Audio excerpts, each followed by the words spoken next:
श्याम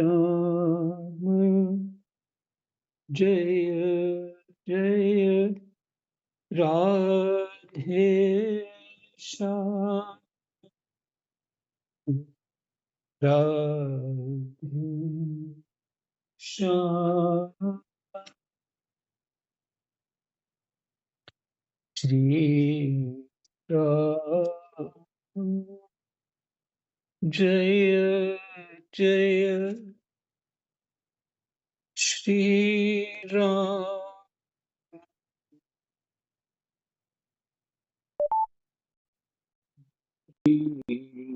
राम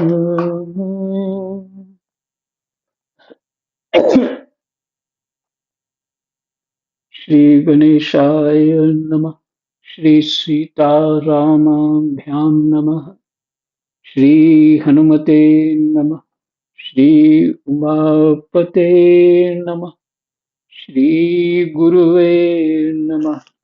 सब संतन की जय जय जय जय सीताराम राधे श्याम।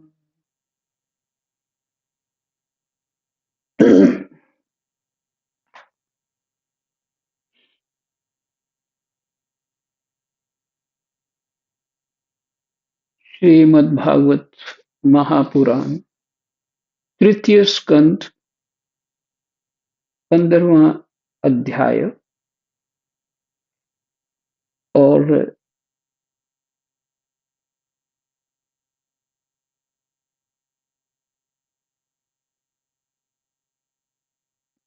ये वैकुंठ का वर्णन हो रहा है।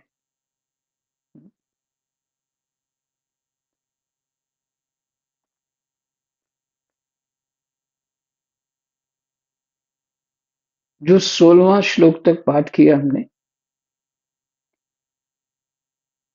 और 16वां श्लोक फिर से पढ़ लेते। उस श्लोक में निःश्रेयस नाम का एक वन है जो मूर्तिमान कैवल्य सा ही जान पड़ता है। कैवल्य मोक्ष भी होता है। तो बताइए समता की है, कैवल्य सा ही जान पड़ता है।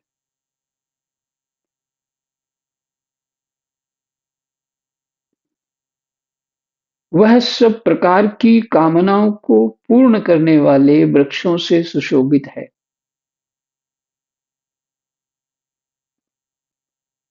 वह सब प्रकार की कामनाओं को पूर्ण करने वाले वृक्षों से सुशोभित है। कौन सा वन? निःश्रेयस नाम का एक वन है वैकुंठ में।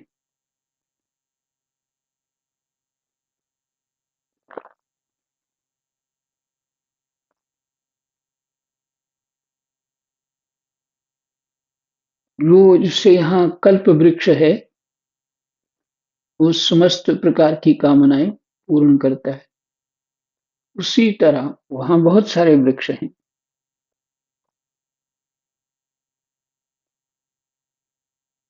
जो स्वयं जो स्वयं हर समय छहों ऋतुओं की शोभा से संपन्न रहते हैं। वो ऐसा न, श्रेयस नाम का वन है वैकुंठ में।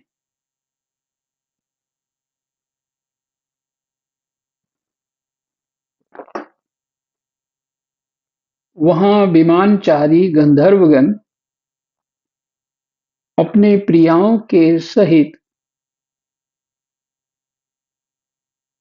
अपने प्रभु की पवित्र लीलाओं का गान करते रहते हैं।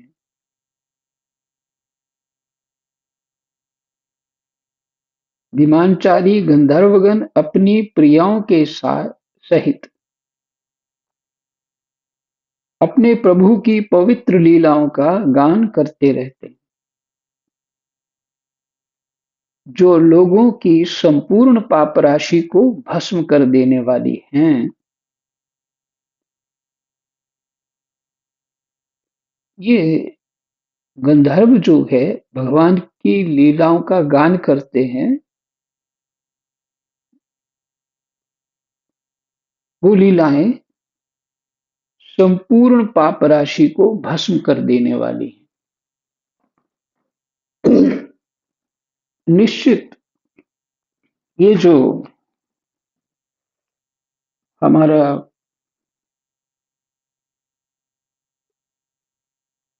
श्रीमद् भागवत महापुराण है, ये भी भगवान की लीला ही हैं इसमें, और संतों के प्रश्न और उत्तर हैं। तो ये भी संपूर्ण पाप राशि को नाश कर देता है। वो कैसे? धुंधकारी के प्रसंग में आपने इसके महात्म्य में सुना, और मैत्रेय जी भी वही सुना रहे हैं विदुर जी को। महाराज सुखदेव जी महाराज परीक्षित जी को सुना रहे हैं।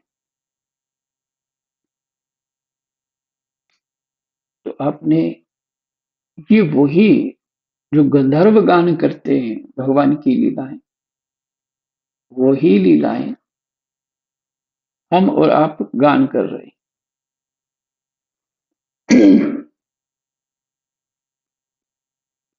कथा सुनना सुनाना भी गान करना ही है।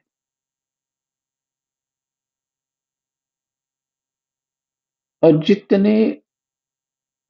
जितना महत्व देंगे कथा को भावना से, उतना ही लाभ होता है। देखिए, इसमें धुंधकारी ने बाजी मार ली। बाबा कहते थे कि धुंधकारी ने हद कर दी जी। उनका हद कर दी जी धुंधकारी। इतनी तन्मयता से सुना कि उसका कल्याण हो गया, भगवत रूप हो गया। जीव का कल्याण यही है, अपने स्वरूप को जान जाना।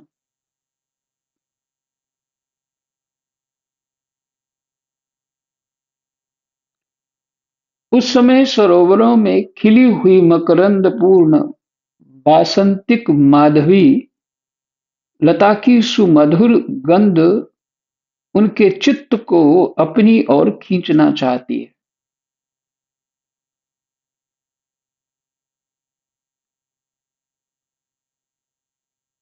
उस समय सरोवरों में खिली हुई मकरंद पूर्ण वासंतिक माधवी लता की सुमधुर गंध उनके चित्त को अपनी ओर खींचना चाहती है, परंतु वे उसकी ओर ध्यान ही नहीं देते, वरम उस गंध को उड़ाकर लाने वाले वायु को ही बुरा भला कहते हैं। क्योंकि वो गान कर रहे हैं भगवान की लीला कथा,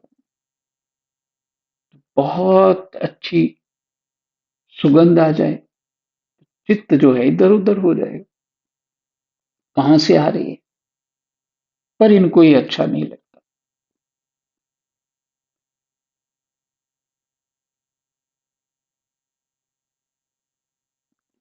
देखिए,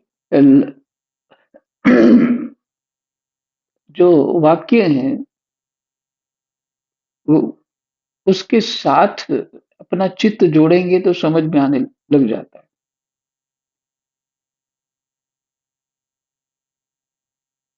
उनके चित्त को अपनी ओर खींचना चाहती है वो, वो गंध जो है, सुगंध जो है, परंतु वे उसकी ओर ध्यान ही नहीं देते, वरम गंध को उड़ाकर लाने वाले वायु को ही बुरा भला कहते हैं। अर्थात परमात्मा के अतिरिक्त कुछ नहीं चाहिए।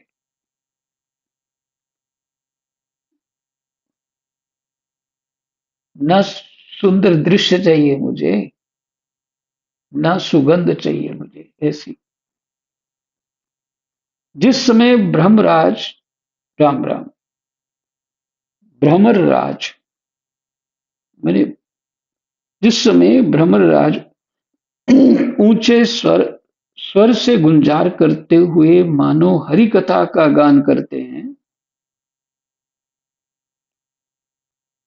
जिस समय भ्रमरराज ऊंचे स्वर से गुंजार करते हुए मानो हरि कथा का गान करते हैं, उस समय थोड़ी देर के लिए कबूतर, कोयल, सारस, चकवे, पपीहे, हंस, तोते, तीतर और मोरों का कोलाहल बंद हो जाता है।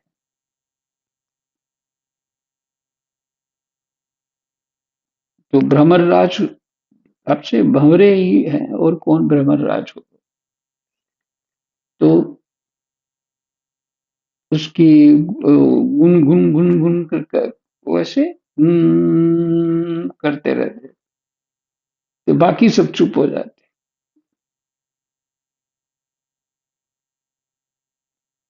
मानो वे भी उस कीर्तन आनंद में बेसुध हो जाते हैं।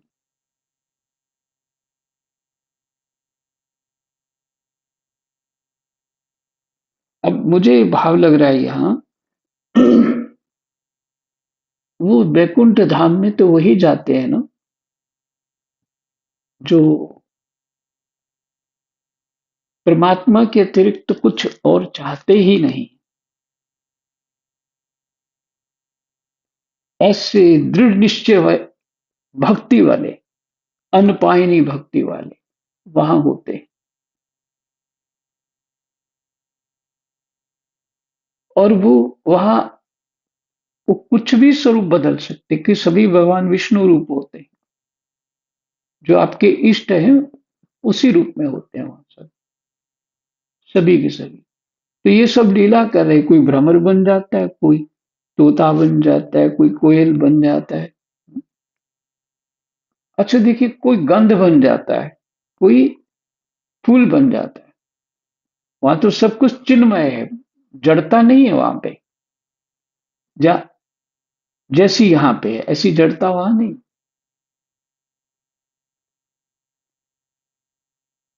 बहुत ही शिक्षाप्रद है ये। तो ये सब, अगर भंवरे ऐसे ऐसे प्रीति करने वाले भक्त लोग भंवरे बन जाएंगे, तो भगवान का ही गुणगान करेंगे ना।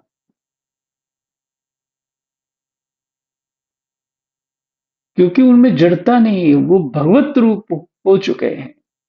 सिर्फ भगवान ही लीला कर रहे हैं। लीला कौन? वही भक्त, क्योंकि भगवत रूप हो जाते, वो लीला रूप में कभी भंवरे बन जाते।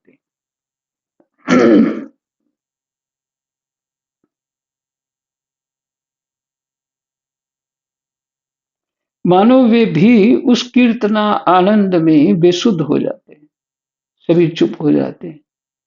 श्री हरि तुलसी श्री हरि तुलसी से अपने श्री विग्रह को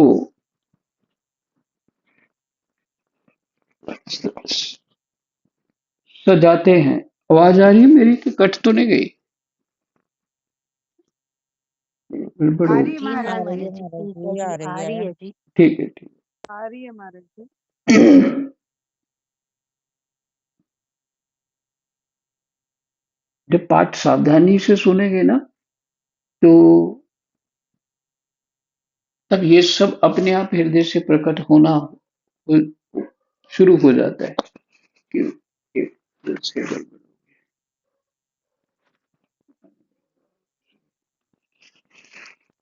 हाँ, अब ठीक।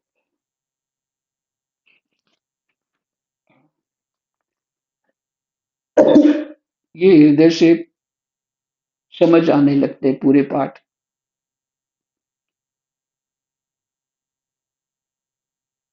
अगर वो वैकुंठ है ही विष्णुमय या राममय या कृष्णमय, तो वहां दूसरा तो कोई है नहीं।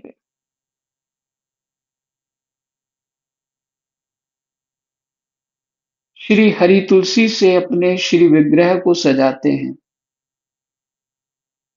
और तुलसी की गंध का ही अधिक आदर करते हैं। यह देखकर वहां के मंदार कुंद कुर्वक कुर्वक है तिलक वृक्ष। और तिलक वृक्ष कौन है? मैंने बहुत सारे इन पेड़ों को नहीं जानता। राम। उत्पल मैंने रात्रि में खिलने वाले कमल, उनको कमलनी बोलते हैं शायद। चंपक, अरुण, पुन्नाग, नागकेसर, बकुल, मौलश्री, मौलश्री को बकुल, अम्बुज, दिन में खिलने वाले कमल,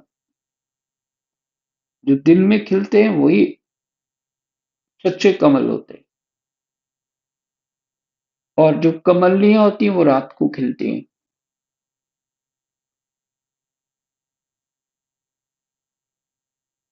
और पारिजात आदि पुष्प सुगंध युक्त होने पर भी तुलसी का ही तप अधिक मानते हैं।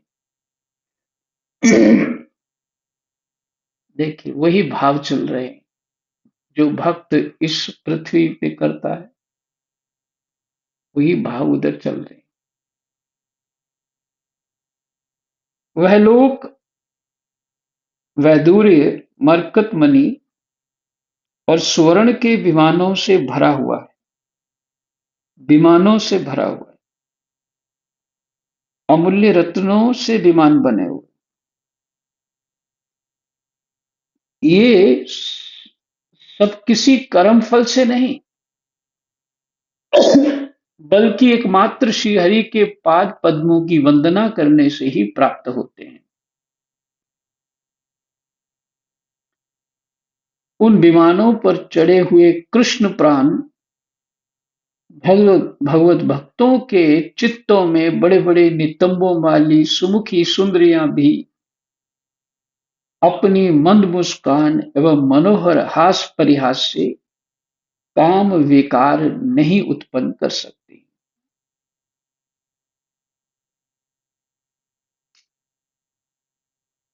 ये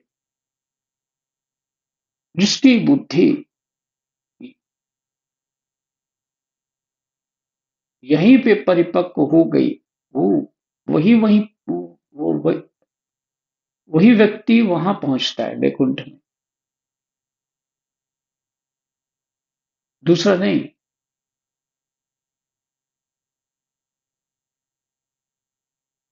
तो वहां बुद्धि ऐसी नहीं रहती, परमात्मा में ही रहती। उनको स्त्रियों में भी परमात्मा में स्वरूप की सुंदरता दिखती है।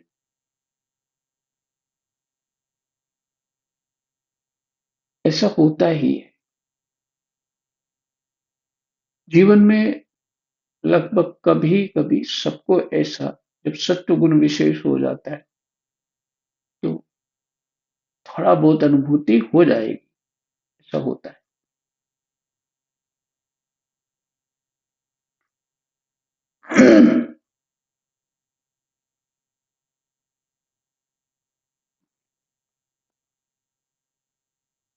उन विमानों पर चढ़े हुए कृष्ण प्राण भगवत भक्तों के चित्तों में, जो एक शब्द भी कितना वो बहुत ही प्रिय शब्द, कृष्ण प्राण, जिनके प्राण ही कृष्ण हैं, ऐसे भगवत भक्तों के चित्तों में बड़े बड़े नितंबों वाली सुमुखी सुंदरियां भी, अब जिनके प्राण ही कृष्ण हैं, तो कुछ और विषय उनके चित्त में प्रभाव कैसे दे सकता है? संभव नहीं। ये मुख्य बात ये। अच्छा, ये जो स्त्रियां हैं वो कोई साधारण स्त्री है? ये तो है तो भगवत रूप हो चुके, ये भक्त ही है।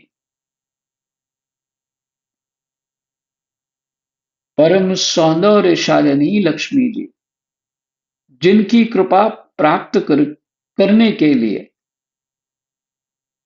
देवगण भी यत्नशील रहते हैं।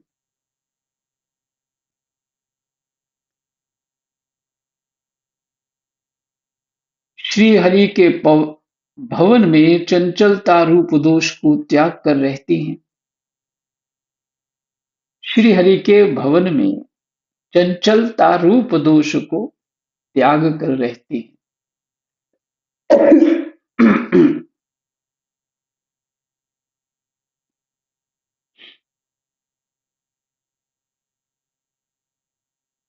जिस समय अपने चरण कमलों के नुपुरों की झनकार करती हुई वे अपना लीला कमल घुमाती हैं, उस समय उस कनक भवन की स्फटिकमय दीवारों में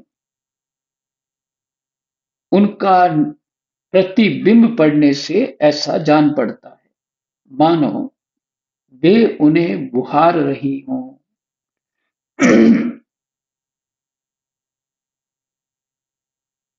वे उन्हें बुहार रही हों। बुहारना होते झाड़ू मारना। उन मनियों के वो प्रकाश जो रिफ्लेक्ट होता है वो इस तरह लगता है कुछ साफ कर रहे हैं उनको।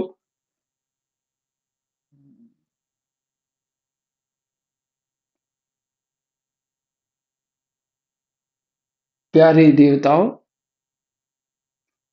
जिस समय दासियों को साथ लिए वे अपने क्रीड़ावन में तुलसी दल द्वारा भगवान का पूजन करती हैं।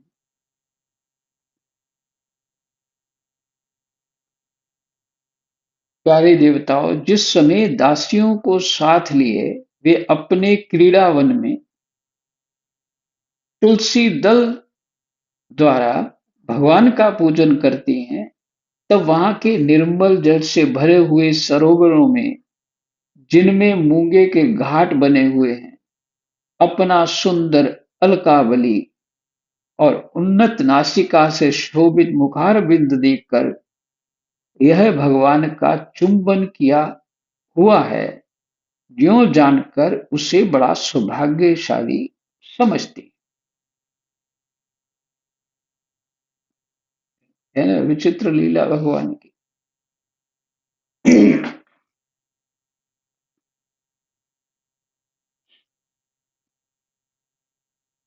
अच्छा, लक्ष्मी और भगवान नारायण में कोई भेद थोड़ी, भेद नहीं है। जैसे शंकराचार्य बता रहे थे, पहले भी संतों से मैंने वृंदावन सुना, क्या राधा जी कृष्ण का चिंतन करते करते कृष्ण रूप हो जाती हैं, और कृष्ण राधा जी का चिंतन करते करते राधा रूप हो जाते हैं, और फिर वो राधा रूप होकर के फिर कृष्ण का चिंतन करते हैं। तो दोनों एक ही हैं। अब पता नहीं कौन राधा है कौन कृष्ण, इसमें सच्चा कौन सा है झूठा कौन सा है ही नहीं, दो तो है ही नहीं, एक ही है। एक ही है, इसलिए कहते आत्मानंद। यहाँ पे वो शब्द थोड़ा विचार करना चाहिए। अपने आप में ही प्रसन्न है, आत्मानंद है। ये प्रक्रिया क्या हो रही है? आत्मानंद हो रही है। जब कर्तव्य पालन करने से, अर्थात अपना धर्म पालन करने से, कर्तव्य पालन करने से जीव को वैराग्य होता है, फिर जीव प्रसन्न हो जाता है। जब वैराग्य होता है, प्रसन्न हो जाता है, निश्चिंत हो जाता है, फिर तब परमात्मा का चिंतन करता है उस प्रसन्न चित्त से, फिर उसको ज्ञान प्राप्त हो।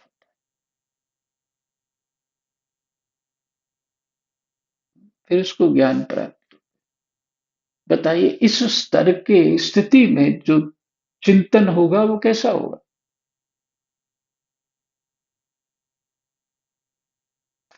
हमारी इस लौकिक बुद्धि से, मैंने संसारी बुद्धि से कुछ बातें तो भागवत जी की ऊपर ऊपर से निकल जाए, वो भीतर नहीं घुसेंगी।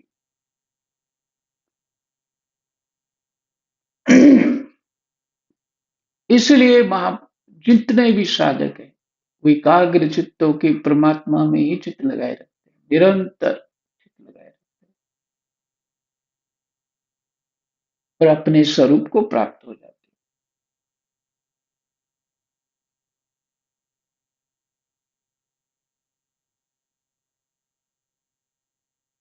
अच्छा, जैसे दूसरा दृष्टांत है,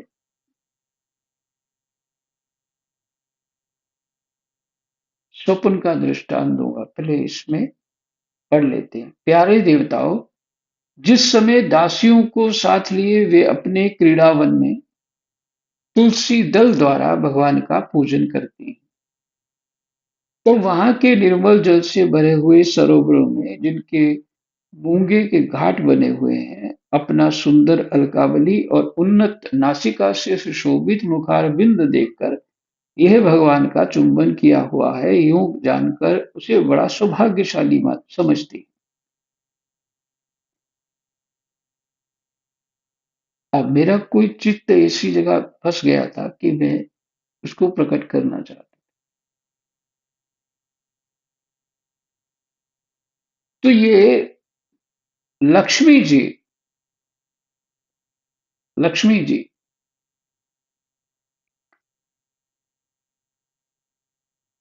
तुलसी तुलसी माता को लेकर पूजा करती हैं। ये विचार विचार करने योग्य बात है। तुलसी माता को लेके पूजा करती।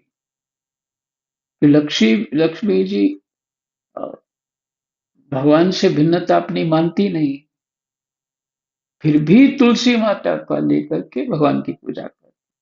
अर्थात भगवान को तुलसी माता इतनी प्रिय हैं कि इन्हीं से प्रसन्न होंगे। तो जब तुलसी जी से प्रसन्न होंगे, तो ही जब भगवान प्रसन्न होंगे, तो मैं मेरा चित्त प्रसन्न हो जाए।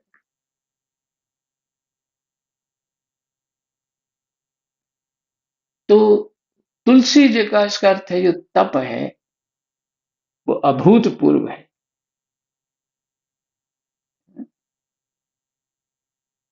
अभूतपूर्व तप है।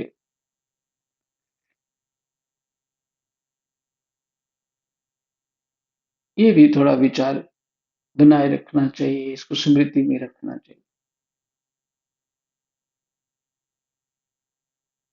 तो मैं ये कह रहा था उस पहली बात को, क्योंकि ये रह जाना था, तुलसी वाली बात।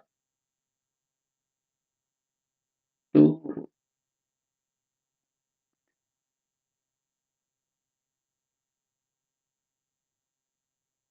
दृष्टांत है, ये देना चाह रहा था स्वप्न वाला। जैसे किसी को स्वप्न आया कि मैं पहाड़ों में घूम रहा हूँ, वहाँ बहुत सुंदर सुंदर दृश्य है, मैं प्रसन्न हो गया हूँ, जल बहुत अच्छा है, दृश्य बहुत ही सुंदर है, अद्भुत है। जितनी देर भी स्वप्न आया, इस तरह से वो घूमता रहा, बहुत अच्छी अच्छी सुंदर चीजें देखता रहा, और बाद में उठ गया कि आज मुझे स्वप्न बहुत सुंदर स्वप्न आया। बिल्कुल ऐसे ही उस स्वप्न में कौन बना हुआ था? पहाड़, नदियां, और सुंदर दृश्य, पशु पक्षी, न जाने क्या क्या, वो सब तो मेरा चित्त ही बना हुआ था।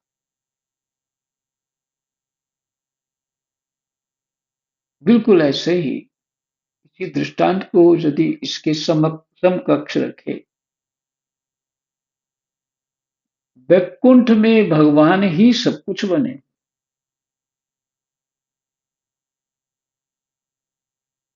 वैकुंठ में भगवान ही सब कुछ बने। तो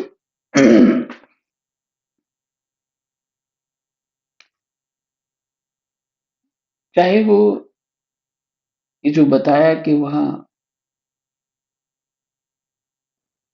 मूंगे के घाट बने हुए हैं, जो बहुत वैदुरमणि, मरकतमणि, स्वर्ण के विमान इत्यादि जो बहुत ही वर्णन इसमें है। तो कोई नहीं है दूसरा, भगवान ही। उसके अतिरिक्त तो वहां हो ही नहीं सकता, क्योंकि दूसरा कोई जा नहीं सकता। एक बाबा है, मनोहर दास बाबा, शरीर पूरा हो गया उनका, सुनीता जी के पहले हुआ था उनका शरीर पूरा। और उस समय मेरा ऑपरेशन था हॉस्पिटल में, दिल्ली में, तो हमें समाचार मिला। तो वो अक्सर बाबा आते, बड़े मस्त रहते और ऊंचे लंबे थे, बहुत मस्त रहते। यही बोलते, कोई बात बाबा, भगवान की लीला सुना। कभी कभी ये बोलते, ऐसे थोड़े ही शब्द बोलते वो, और दांत वांत थे नहीं तो समझ भी कम आता। तो उनकी बात क्या कह रहे हैं समझ मुझे कम आता, लेकिन अधिकतर बोलते हैं, जिसको इत लीला उसको उत लीला। माने जिसने यहाँ परमात्मा की उस लीला को समझ लिया, जान लिया, उसको वैकुंठ में भी लीला प्राप्त हो जाएगी। प्राण छोड़ने के बाद वैकुंठ में भी लीला प्राप्त हो। मस्त रहते थे। जब वो युवा थे तो बहुत बल था उनके अंदर, ऊंचे लंबे भी थे, और एक बहुत मोटे, जो बल्ली होती है ना, एक होता है डंडा, डंडा नहीं वो बल्ली, बहुत मोटी होती, उसके हाथ भी बड़े चौड़े थे। इतना मोटा डंडा लेके ही घूमते रहते थे, वही उनका डंडा था। तो इसका तात्पर्य ये कहने का ये बात है कि ये सब कुछ हमें शरीर रहते रहते प्राप्त करना है। बाद में प्राप्त होगा मरने के बाद, एक कल्पना छोड़ दो, इधर ही होगा। तो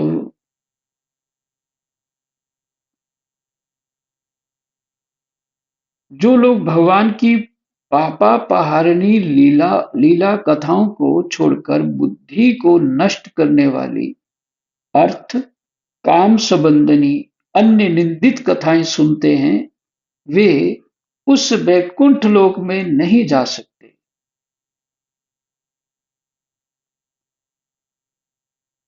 हाय, जब वे अभागे लोग इन सारहीन बातों को सुनते हैं, जब अभागे लोग इन सारहीन बातों को सुनते, सारहीन बातें कौन सी है?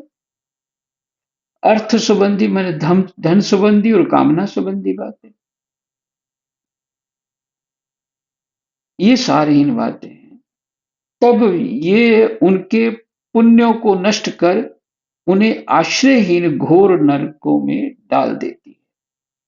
जय जय सीताराम, राधे श्याम। कृष्णाय वासुदेवाय, हरे परमात्मने, प्रणतः क्लेशनाशाय, गोविंदाय नमो। जय। 23 श्लोक तक पाठ।